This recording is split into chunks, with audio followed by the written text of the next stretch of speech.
বাবা কুমিল্লা শহরে রিক্সা চালায়, দুঃখিনী মা অসুস্থ, রিক্সা চালায় চালায় ছেলের লেখাপড়ার খরচ যোগাইতেছে বাবা।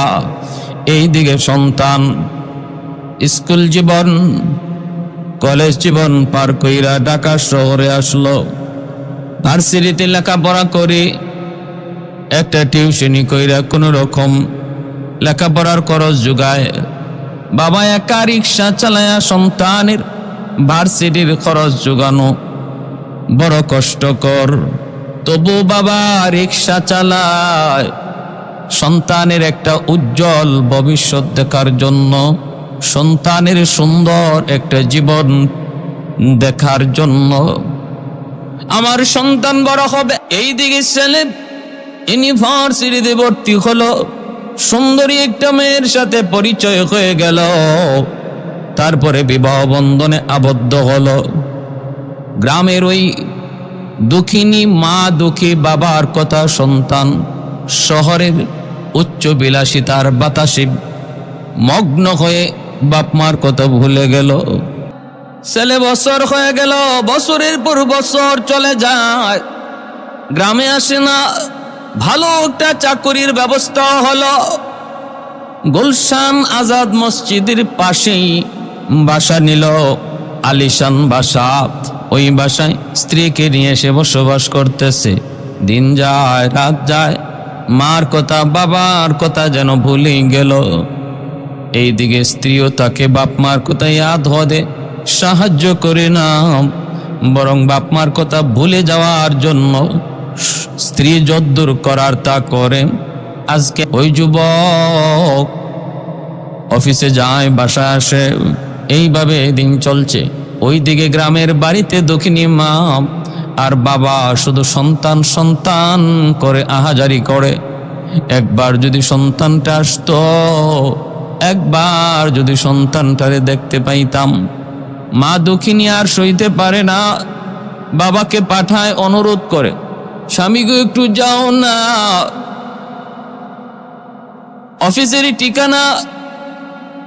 অফিসেরই ঠিকানা নিয়ে তুমি একটু যাও।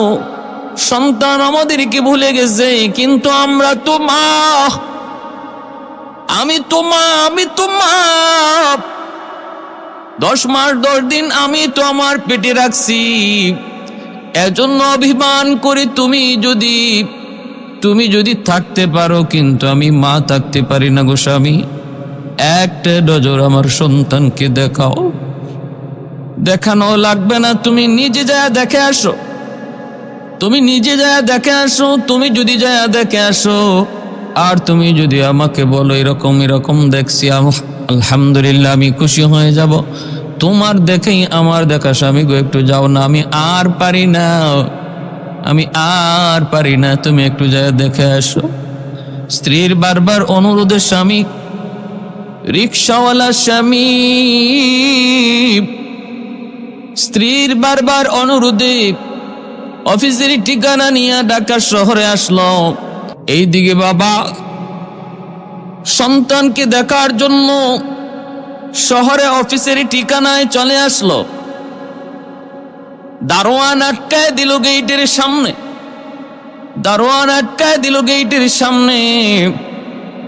কার সাথে দেখা করবেন? কয় অমুকের সাথে।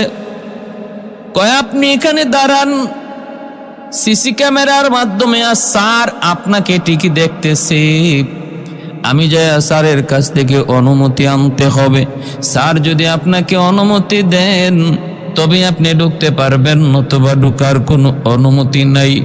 এই বলে দারোয়ান গেল স্যারের কাছে, যায় বলতেছে, স্যার একটা বৃদ্ধ লোক গেটের পাশে দাঁড়ায় আছে, আপনার সাথে দেখা করতে চায়। আমি তো আসতে দেই নাই, আটকায় দিছি, আপনি অনুমতি দিলেও তার ভিতরে ঢুকতে দেব। স্যার সিসি ক্যামেরার দিকে তাকায় দেখে গেটের পাশে দাঁড়ানো লোক ওই গ্রামের বৃদ্ধ লোকটা আর কেউ নয়, এই বৃদ্ধ লোকটা হলো তার জন্মদাতা পিতা। বরং দারোয়ানকে বলতেছে, যাও যায় বলবা স্যার বড় বিজি আছেন, অনেক ব্যস্ত, এখন দেখা করা সম্ভব নয়। নাও তোমাকে 300 টাকা দিয়ে দিলাম, যায় তুমি তার হাতে 300 টাকা দিয়া বলবা এখন চলে যান, স্যার খুব বিজি, এখন দেখা করতে পারবে না। দারোয়ান আসলো, এসে বলতেছে চাচা, চাচা নেন 300 টাকা স্যারে আপনাকে দিছে, আর বলছে স্যার বড় বিজি, খুব ব্যস্ত, ঝামেলা আছে, এই মুহূর্তে দেখা করা সম্ভব নয়, আপনি আজকের মতো চলে যান, তবে 300 টাকা নিয়ে যান। এই কথা বলতেই ওই গ্রামের রিক্সাওয়ালা বাবা ডাক দেয়া বলতেছে, বাজান রে, আমি যে এখানে এসেছি তাকে দেখার জন্য, সে কি আমাকে দেখতে পেয়েছে? বলে হ্যাঁ, সে সিসি ক্যামেরার মাধ্যমে, ওই যে দেখেন ক্যামেরা লাগানো, ওই ক্যামেরার মাধ্যমে আপনাকে চিনতে পেরেছে, দেখতেও পেরেছে। এই কথাটা বলা মাত্রই বাবার চোখ দিয়ে দর দর করে পানি পড়ে। বাবা কান্দের, কই বাজান আমার টাকা লাগবে না, আমি টাকা নিতে আসি নাই, আমি এসেছিলাম এক নজর আমার সন্তানকে দেখার জন্য, যেই সন্তান আজকে বছরের পর বছর বাবাকে ভুলে রইল, মাকে ভুলে রইল, যেই সন্তানের কারণে আজকে মা শুধু সন্তান সন্তান করে করে বিছানায় পড়ে যায়, ওই সন্তানকে এক নজর দেখতে এসেছিলাম রে বাজান। আমি ভিক্ষা নেওয়ার জন্য আসি নাই, কোনো সাহায্যের জন্য আসি নাই। দারোয়ান বলতেছে, চাচা তাহলে আপনি বুঝি আমার স্যারের আব্বা? বলে হ্যাঁ, আমি হলাম তোমার স্যারের বাবা, জনম দুঃখী বাবা, আমি তোমার স্যারের উপযুক্ত বাবা হতে পারি নাই, তোমার স্যারের উপযুক্ত বাবা হতে পারি নাই রে বাবা। তখন ওই দারোয়ান বলতেছে, চাচা কষ্ট নিয়েন না, স্যার বুঝি আজকে বছরের পর বছর বাড়িতে যায় না, মাসের মাস বুঝি আপনাদেরকে খরচের টাকা দেয় না।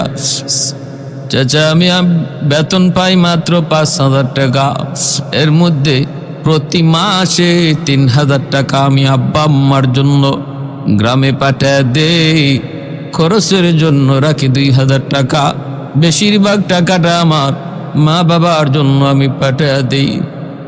চাচা আপনি মনে কষ্ট নিয়েন না, কষ্ট নিয়েন না, আল্লাহর কাছে দোয়া করুন, বদ্ধ দিয়েন না, বদ্ধ দিলে সন্তান বিপদে পড়ে যাবে, একদিন আল্লাহ ঠিক করে দিবে।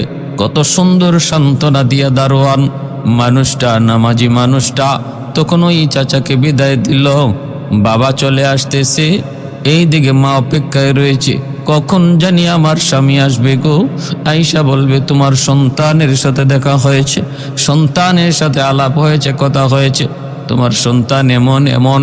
মা অধীর আগ্রহে বসে আছে। এ ভাইয়েরা বন্ধুরা, মা দুঃখিনী অপেক্ষায় দাঁড়ায় আছে, স্বামী যাবে, যায় বলবে, দৌড় থেকে তাকায় দেখলো স্বামী আসতেছে, মা সামনে আগায়া যায়, মনের মধ্যে কত আশা, মনের মধ্যে কত খুশি। স্বামী আইসা বলবে, পাশে গেল, যা বলতেছে, স্বামী গো, ও স্বামী বলো না গো স্বামী, আমার সন্তানকে কেমন দেখছ, কেমন দেখছ?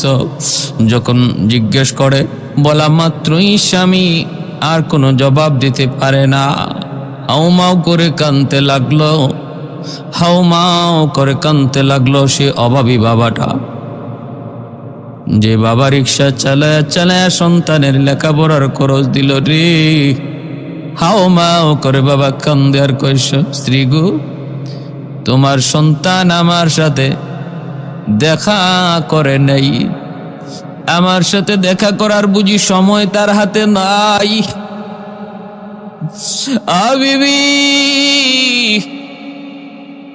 আমি তো গেটের পাশে দাঁড়ানো ছিলাম, সিসি ক্যামেরার মাধ্যমে নাকি তোমার ছেলে আমাকে দেখছে, দারোয়ান যে খবর দিছে, কিন্তু ছেলে আমাকে চিনার পরও বলতেছি যে বল, আমি বড় ব্যস্ত, দেখা করার সময় নাই। 300 টাকা পাঠিয়ে দিছে আমার খরচের জন্য। আমি দারোয়ানকে বললাম, দারোয়ান, আমি টাকা পয়সা নেওয়ার জন্য আসি না, আমি তো আসছিলাম এক নজর সন্তানকে দেখার জন্য। আমি তখন টাকাটা ফেরত দিয়া বললাম, বাবা আমি চলে গেলাম, তোমার টাকাটা তোমার বসের কাছে পৌঁছে দিও। আর বইল, গ্রাম থেকে যে বৃদ্ধ মানুষটা এসেছিল, তুমি যদি না চিনে থাকো সে তোমার বাবা। এই কথা বলা মাত্রই দুঃখিনী মা দাঁড়ানো থেকে মাটিতে বসে গেল কপালে হাত দিয়া, আর বলতেছে, বাজান রে, ও বাজার, কেমনে তুই মাকে ভুলে রইলি, কেমনে তুই ভুলতে পারলি? যেই মা তোরে 10 মাস 10 দিন পেটে রাখলো, যেই মা তোরে রাতের পর রাত জায়গা জায়গা পাহারা দিল, যেই বাবা নিজে না খায়া তোর ঔষধের ব্যবস্থা করলো, যেই বাবা দিন না শুধু রাতের বেলা রিক্সা চালায় চালায় তোর লেখাপড়ার জন্য খাতা কলম কিনে দিল, কেমন করে তুই বাপ মাকে বলে রইলি? বাজান, দুনিয়াতে আমার যে আর কেউ নাই, আমার তো আর কোনো সন্তান নাই, একমাত্র তুমি সম্বল ছিলি। কেমন করে বাপ মারে ভুলে রইলি? কেমন করে বাবাকে চিনার পরও তুই ফিরে দিলি?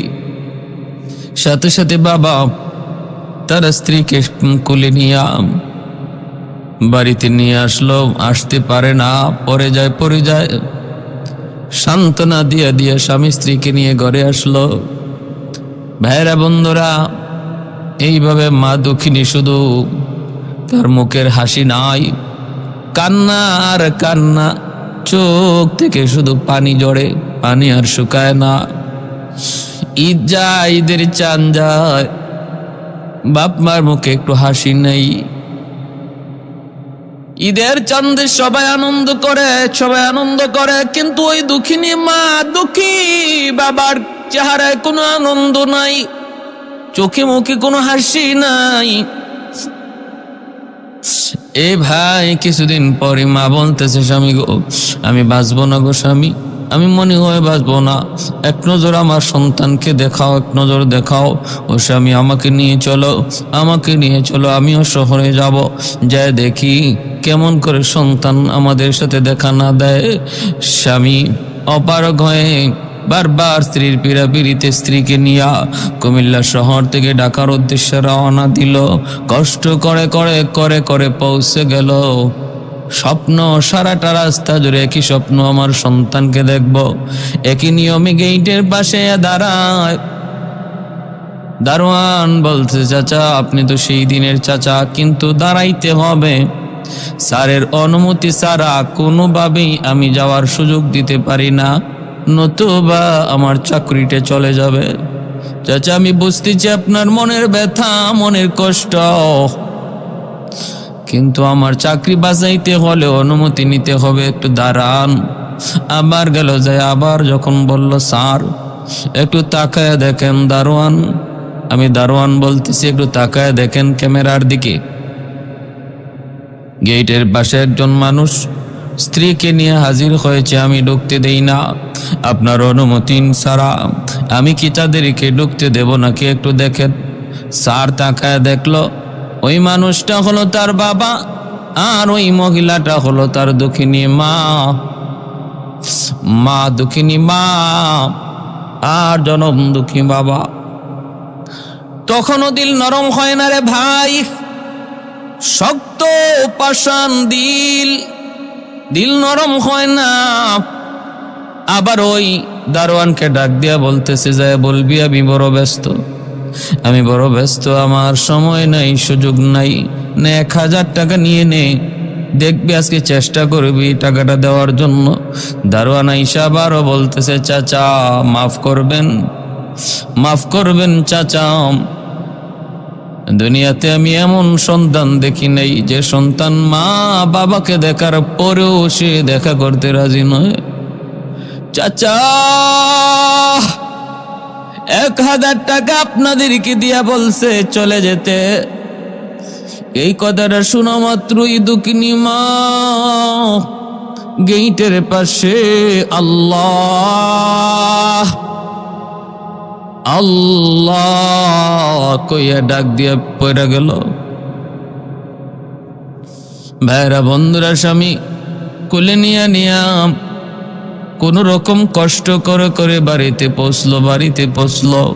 ওই যে মা বিছানায় পড়ছে, এই মা আর বিছানা থেকে উঠে নাই, জীবনের শেষ পড়া পড়ে গেল। ভাইরা, বাপ মা পুরা আশাবাদ দিয়ে দিল সন্তান আর আমাদের কাছে আসবে না, আমাদেরকে চিরতরে ভুলে গেছে।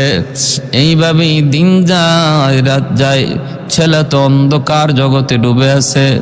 সে প্রাচুর্য দুনিয়ার শান শৌকত বিলাসিতার মধ্যে মগ্ন হইয়া দুঃখী বাবা দুঃখিনী মায়ের কথা চিরতরে ভুলে গেছে।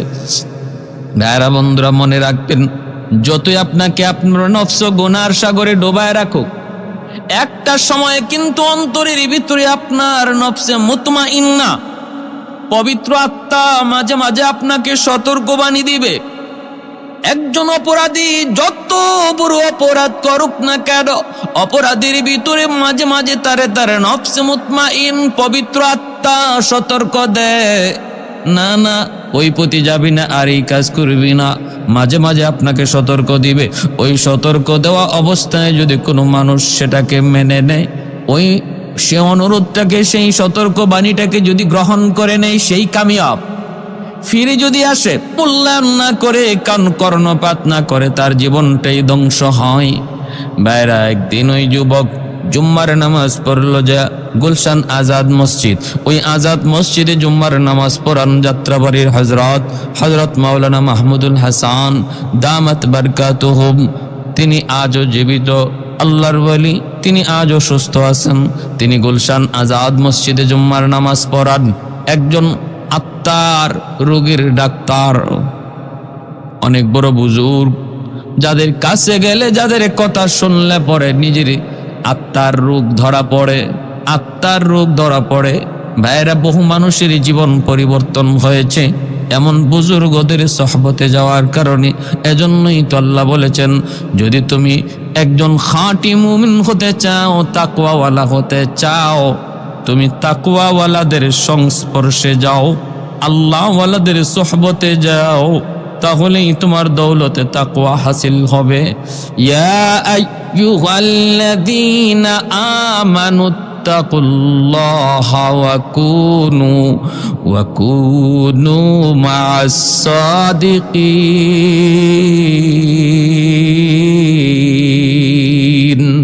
আল্লাহ পাক বলেন, তুমি যদি মুত্তাকি হতে চাও তাহলে আল্লাহওয়ালাদের সহবতে যাও। ভাইরা বন্ধু, আল্লাহর ওলি জুম্মার নামাজ পড়ান গুলশান আজাদ মসজিদ। ওই মসজিদে ওই যুবক জুম্মার নামাজ পড়তে গেল। আল্লাহর ওলি ওই দিন জুম্মায় বয়ান করতেছেন মা বাবার হক নিয়া, বাপ মার খেদমত প্রসঙ্গ নিয়ে তিনি বয়ান করতেছেন। বয়ান প্রসঙ্গে তিনি বলতেছেন, আল্লাহ পাক বলেন, আল্লাহ পাক তার হাবিবকে জানিয়ে দিয়েছেন, রিদার রাব্বি ফি রিদাল ওয়ালিদাইন ওয়া সাকাতুর রাব্বি ফি সাকাতিল ওয়ালিদাইন। যেই সন্তানের উপরে তার বাপ মা রাজি, আল্লাহ তার উপর রাজি। যেই সন্তানের উপরে বাপ মা নারাজ, আল্লাহ তার উপরে নারাজ। এই হাদিস তিনি শুনাইলেন আর বললেন, দুনিয়াতে যদি তুমি কামিয়াবি চাও, দুনিয়াতে সফলতা চাও, উন্নতি চাও, তাহলে বাপ মার দোয়া লাগবে। আখিরাতে যদি জান্নাত চাও, তাহলে বাপ মার দিল লাগবে, বাপ মার অনুমতি লাগবে, বাপ মার সুপারি কি লাগবে, সার্টিফিকেট লাগবে। যদি সন্তানের ব্যাপারে বাপ মার সার্টিফিকেট ভালো হয়, নবী বলেন সন্তান পাবে জান্নাত। আর সার্টিফিকেট যদি খারাপ হয়, যত বড় বুজুর্গ হোক না কেন, যত আমলের পাহাড় নিয়ে উঠুক না কেন, বাপ মা যদি কয় ভালো না, তাহলে তার জন্য জান্নাত হারাম হয়ে যাবে। জাহান্নাম ওয়াজিব হয়ে যাবে। ভাইরা বন্ধুদের জন্য বলতেছে একটু মনোযোগ। ওই মসজিদে জুম্মার নামাজ পড়লো যুবক, জুম্মার নামাজ পড়লো। জুম্মার নামাজের ভিতরে আল্লাহর ওলি বাপ মার সেবার কথা যখন তিনি বয়ান করলেন, বয়ান করে করে শুনাইতেছেন আর বলতেছেন, রে দুনিয়ার সন্তানের দল, যদি বাপ মাকে খুশি করতে পারো তাহলে আল্লাহ খুশি, জান্নাত পাবা। আর যদি সন্তানের বিরুদ্ধে বাপ মার কোনো মামলা আল্লাহর আদালতে জমা হয়ে যায়, তাহলে এই সন্তান যত বড় নামাজি, যত বড় দিনদার হোক না কেন, বাপ মার মামলা যার উপরে আছে সে কোনোদিন জান্নাত পাবে না। মনে করতে পারো সেদিন তুমি মাপ চেয়ে নিবা। আরে শোনেরা করে যুবক, আখিরাতের ময়দান মাপ চাওয়ার জায়গা নয়, মাপ দেওয়ার জায়গা নয়। আখিরাতের জীবন ব্যবস্থাটা বড় কঠিন। মাপ দেওয়া মাপ নেওয়ার জায়গা হলো দুনিয়ার জগৎ।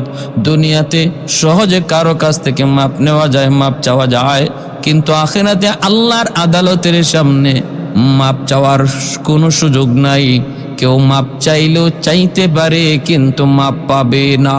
সন্তান মায়ের পরিচয় দেবে না, বাবা সন্তানের পরিচয় দিবে না, কেউ কারো পরিচয় দিবে না।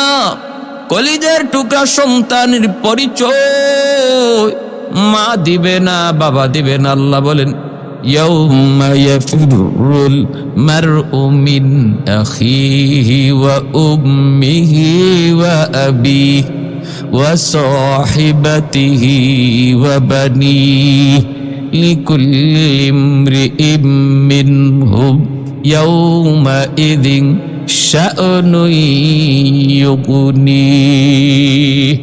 সবাই সবাইকে নিয়ে ব্যস্ত থাকবে, কেউ কারো দিকে তাকানোর সুযোগ নাই। যার যার হালত নিয়ে সবাই ব্যস্ত।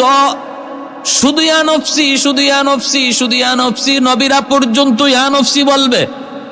এমন এক হালত হাসরের ময়দান, হাসরের মাঠ।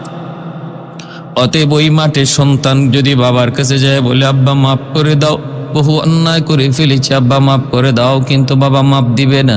মা যদি যায় বলে, মার কাছে যায় যদি বলে, মা অন্যায় করে ফেলেছি, আমাকে মাফ করে দাও, মাও মাফ দিবে না। বলবে, দুনিয়াতে আমার কোনো সন্তান ছিল না। বাবার কাছে যাই বলবে, আব্বা জান, বাবার কাছে যে বলবে, আব্বা জান, একটি নেকি দিয়া আমার বাঁচাও প্রাণ, একটি নেকি দিয়া আমার বাঁচাও প্রাণ। বাবা বলবি, কে গো তুমি, চিনি না, দুনিয়াতে সন্তান আমার ছিল না, দুনিয়াতে সন্তান আমার ছিল না। এ ভাই, জুম্মার দিন আল্লাহর ওলির বয়ান শোনার পর যুবকের কিছুটা অনুশোচনার সৃষ্টি হলো, দিলের ভিতরে ভয় লেগে গেল। ভয়, বাপ মা যদি নারাজ থাকি, জুম্মার নামাজ পড়েও আমার কোনো লাভ নাই। রমজান মাস ছিল, রমজানে রোজা রাইখেও কোনো লাভ নাই, মাসটা ছিল রমজান। জুম্মার দিন যদি বাপ মা নারাজ থাকে, জুম্মার রোজা, জুম্মার নামাজ, রমজানের রোজা দিয়েও কোনো লাভ হবে না। বাপ মার আদালতে মামলা, এই মামলা থেকে রেহাই পাওয়ার কোনো ব্যবস্থা নাই। যখন এইভাবে বলতেছেন আল্লাহর ওলি, আর বাপ মার শিশুকাল থেকে বাপ মার সন্তানের প্রতি কেমন দরদি ছিল, ঘটনাটা যখন শুনাইতেছেন দিলের ভিতরে যুবকের লাগলো, চোখ দিয়া পানি ঝরতেছে। আমি আগেই বলেছি, যত বড় অন্যায়কারী হোক না কেন, সর্বদা তার দিল, তার মন শুধু অন্যায় করতে বলবে না, মাঝে মাঝে তার ভালো কাজ করতে বলবে। মাঝে মাঝে একথাও ইয়াদ করায় দিবি, তুমি বহুত বড় অন্যায়কারী, তুমি বহুত বড় জালেম, তুমি বহুত বড় জুলুমের শিকার। বারবার তার ইয়াদ করায় দিবি। একজন সফল মানুষ, ভাগ্যবান মানুষ, সেই যখনই তার দিল তারে সতর্ক করা মাত্রই সে অন্যায়টা ছেড়ে দেয়, পথটা পরিহার করে সঠিক পথে ফিরে আয়, সেই হলো সফল মানুষ, ভাগ্যবান মানুষ। আর যে মানুষ দিলের সতর্কবাণীর দিকে খেয়াল করে না, সেই হলো ধ্বংসপ্রাপ্ত।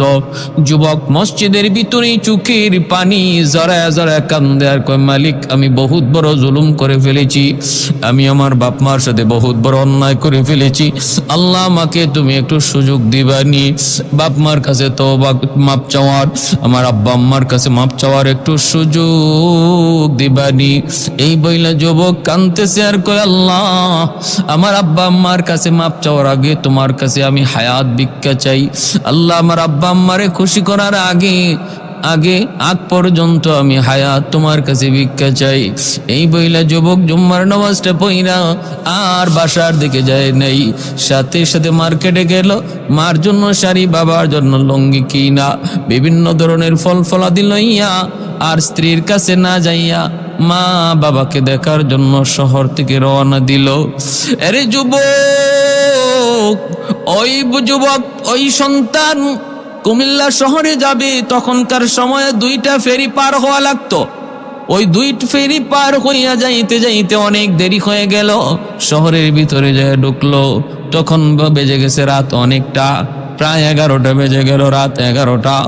দেরি হবেই তো, 2টা ফেরি পাড়ি দিয়ে যাইতে যাইতে অনেক দেরি। 11টা বেজে গেল। শহরের ভিতরে ডাইনে বামে চতুর্দিকে যুবক হাঁটতেছে, কোনো একটা রিক্সানি পাওয়া যায়, যাতায়াতের কোনো ব্যবস্থা আছে কিনা তার গ্রামে যাওয়ার জন্য। কিন্তু না, শহরটা শুনশান নীরব, কিছুই দেখা যায় না। সবাই যার যার মতো করে তারাবির নামাজ পড়ে যার যার ঠিকানায় চলে গেছে। একজন মানুষকে পায়া বলতেছে, ভাইজান আমি তো অমুক গ্রামে যাইতে চাই, কিন্তু কেমনে যাব, কোনো রিক্সা মিক্সা কিছুই তো দেখি না। লোকটা বলে, বাবারে এখন তো সবাই রিক্সা বন্ধ করে যার যার ঠিকানায় তারাবির নামাজ পড়ার পর আর কেউ বের হয় না। তবে তোমার যদি ইমার্জেন্সি যেতেই হয়, আমার জানা মতে রাতের অন্ধকারে তারাবির নামাজ পড়াও একজন বৃদ্ধ মানুষ রিক্সা চালায়। কারণ আমি জানি গ্রামে তার স্ত্রী বিছানায় পড়া, তার ডেলি ঔষধ লাগে। ওই ঔষধের খরচ, ঔষধের টাকা যোগান দেওয়ার জন্য মানুষটা রাতের অন্ধকারেও রিক্সা চালায়। মনে হয় সে যাইতে পারে, তার কাছে যায় দেখো। যুবক বলতেছি, কোথায় গেলে পাবো? কই অমুক গলিতে যাও, যা দেখবা একটা দোকানের পাশে রিক্সাটারে রাইকা কনকনে শীতের মধ্যে বসে বসে কাঁপতেছে। আর শীতের মধ্যে বসে বসে কাঁপতেছে, থাকার কোনো জায়গা নাই, মেসে থাকে না, কারণ টাকা লাগবে। রাস্তায় বসে বসে রাত কাটা দেয়। রিক্সাটার সামনে আসে যায়, তুমি তাকে জিজ্ঞেস করো যাবে কিনা, আমার মনে হয় সে যাবে। যুবক তালাশ করে করে দেখে সত্যি একটা লোক রুমাল দিয়ে মুখটা পেঁচায় রাখছে। বৃদ্ধ মানুষ, গুজা হয়ে গেছে, পাকা হয়ে গেছে, কঙ্কাল সার, হাড্ডি বুলা পর্যন্ত দেখা যায় গো। শীতের মধ্যে দাঁতে দাঁতে বাড়ি খাইতেছে, বসে বসে শীতের কাঁপুনি, কিন্তু চিনা যায় না। মুখটা ডেকে আছে রুমাল দিয়া, শীতের বাতাস থেকে বাঁচার জন্য নাক মুখ রুমাল দিয়ে বেঁচে রাখছে। যে বলতেছে, চাচা অমুক গ্রামে যাইবানি। হ্যাঁ রে যুবক, একটু দিলটা নরম করে কথাগুলি শুনো। যাকে চাচা কয়া ডাক দিল, চাচা অমুক গ্রামে যাইবানি, এই মানুষটাই হলো তার জন্মদাতা পিতা, কিন্তু চিনে না, চিনার উপায় নাই। যেই মাত্র বলছে চাচা অমুক গ্রামে যাইবানি, বাবা তো জন্মদাতা পিতা, বাবা তো সন্তান, সন্তানের কণ্ঠ ভালো করে বাবা চিনে। সন্তানের কণ্ঠ বাপ মা হাজারো মানুষের ভিতরে ভালো করে চিনতে পায়, হাজারো হাজারো মানুষের ভিতরে সন্তানের কণ্ঠ বাপ মা সেটা ভুলে না। যখনই ডাক দিছে কণ্ঠটা শুনেই বাবা বুঝে ফেলেছে কণ্ঠটা তো আমার সন্তানের কণ্ঠের মতো লাগে গো। চেহারাটা একটু উঁচা কইরা, চোখটা কিছুটা ছোট কইরা তাকায় দেখে আমার ধারণা ঠিক যে আমাকে চাচা কইয়া রিক্সাওয়ালা তুমি অমুক গ্রামে যাইবানি কয়া ডাক দিছে, সে আর কেউ নয়, সে হলো আমার কলিজার টুকরা সন্তান, যেই সন্তানের দেওয়া কষ্টের কারণে আজকে মা তার বিছানায় পড়া। বাবা পরিচয় দেয় না, মাথাটা নিচের দিকে দিয়া কয় হ বাবা যাব। এইবার ছেলে বলতেছে কত ভাড়া, কত ভাড়া কত? আমি আপনাকে ডাবল ভাড়া দিব, ডাবল। বাবা তখন মাথা নিচের দিকে দিয়া বলতেছে বাজান, সারা জীবন তো মানুষের কাছ থেকে ভাড়া নিলাম, কিন্তু আজকে আমি তোমার কাছ থেকে কোনো ভাড়া নিব না, আজ আমি কোনো ভাড়া নিব না। যুবক বলতেছে না চাচা ভাড়া নিবেন না কেন, আমি আপনাকে ডাবল ভাড়া দিব। বাবা উঠো, তুমি রিক্সায় উঠো, ভাড়া নেওয়া লাগবে না, তুমি রিক্সায় উঠো। এই কথা বললাম যুবক যে রিক্সায় উঠলো। বাবা রিক্সা চালাইতেছে, সন্তান রিক্সায় বসা আছে, বাবা রিক্সা চালায় আর সন্তান রিক্সায় বসা। দিন এইভাবে সামনের দিকে আগাইতেছে, বাবা রিক্সা চালায় আর চোখ দিয়া পানি জরে আর কান্দে আর বলতেছে বাজান রে, আজকে তুমি যার রিক্সায় চড়ে বসলা তুমি তো জানো না এই রিক্সাওয়ালা কেউ আর কেউ নয়, সেই তোমার বাবা, সেই তোমার জন্মদাতা পিতা। একটু উঁচু জায়গায় উঠা যায় না। মানুষটা সারাদিন রোজা রাখলো, কোন রকম ইফতার কইরা রিক্সা নিয়ে বের হয়ে গেল, গায়ে কোনো শক্তি নাই, উঁচা জায়গাটা রিক্সা নিয়ে উঠতে পারে না। ওই অবস্থায় ছেলেকে বলতেছে বাবা একটু রিক্সা থেকে নামো, আমি তো উঠতে পারতেছি না। ছেলে তখন বলতেছে কি ব্যাপার, তোমার এত দেরি হইতেছে কেন? আমার তাড়াতাড়ি যাওয়া দরকার, তোমার গায়ে শক্তি নাই, তুমি পারো না, তাহলে রিক্সায় উঠাইলা কেন? একটু গরম সুরে যখন কথা বলল তখনই বাবাই বলতেছে বাজান রে, সারাদিন ইফতার, সারাদিন রোজা রাইকা ইফতার করার কিছুই পাই নাই, কোন রকম একটু পানি আর একটা খেজুর খাইয়া এই রিক্সা নিয়ে আবার রিক্সা নিয়ে বের হয়েছি, এজন্য গায়ে শক্তি নাই। বাবা তুমি আমার ধমক দিও না, মাইরো না, না জানি তুমি ধমক দিতে যাই আবার হাত উঠাই ফেলো কিনা। বাবা এই বৃদ্ধ মানুষটা আর কেউ না, এই বৃদ্ধ রিক্সাওয়ালা হলো তোমার জন্মদাতা পিতা। বইলাই রুমালটা দিয়ে মুখটা খুললো, রুমালে ঢাকা মুখটা যখন খুললো সাথে সাথে সন্তান বাবাকে জড়ায় ধরে কাঁদতে লাগলো। জড়ায় ধরছে কারণ সন্তানের চোখ দিয়েও পানি, শুধু চোখে পানি, কখন মারে দেখবে, কখন বাবারে দেখবে। রাস্তার মধ্যেই বাবা নিজের পরিচয় দিয়া দিছে, বাবা আমি তোমার বাবা। যেই মাত্র দেখি যার রিক্সায় চড়ে আমি এত দূর পর্যন্ত আসলাম, যিনি কষ্ট করে করে রিক্সা চালাইয়া আমাকে এই পর্যন্ত নিয়ে আসলেন, আমার জন্মদাতা পিতা, পায়ে জড়ায় ধরে কয় আব্বা আমাকে মাফ করেন, আমি বহুত বড় অন্যায় করে ফেলেছি, বহুত বড় অপরাধ করে ফেলেছি, আমি বুঝি নাই, বাবা আমাকে মাফ করেন। মা কোথায়? কয় বাবা তোমার মা বিছানায় পড়ে আছে, মৃত্যুর সাথে পাঞ্জা লড়তেছে, কখন জানি মারা যায়, তার ডেলি ঔষধ লাগে, ডেলি ঔষধ লাগে, এই ঔষধের টাকা জোগাড় করতে আমার রাতের বেলাও রিক্সা চালাইতে হয়। এই বইলা যুবক বাবাকে জড়ায় দইরা দৌড় দিয়া বাড়িতে আসলো। আইসা যখন ডাক দিছে মা মা কয়া ডাকটা দিছে রে বাজান, দুঃখিনী মা, অসুস্থ মা বিছানায় শুয়ে রইছি, যে মা বিছানা থেকে উঠতে পারে না, সন্তানের ডাক শোনা মাত্রই মা বিছানা থেকে লাফ দিয়ে উঠে গেছে। লাফ দিয়া মায়ের পা জড়া ধরে কান্দে আর কই, মা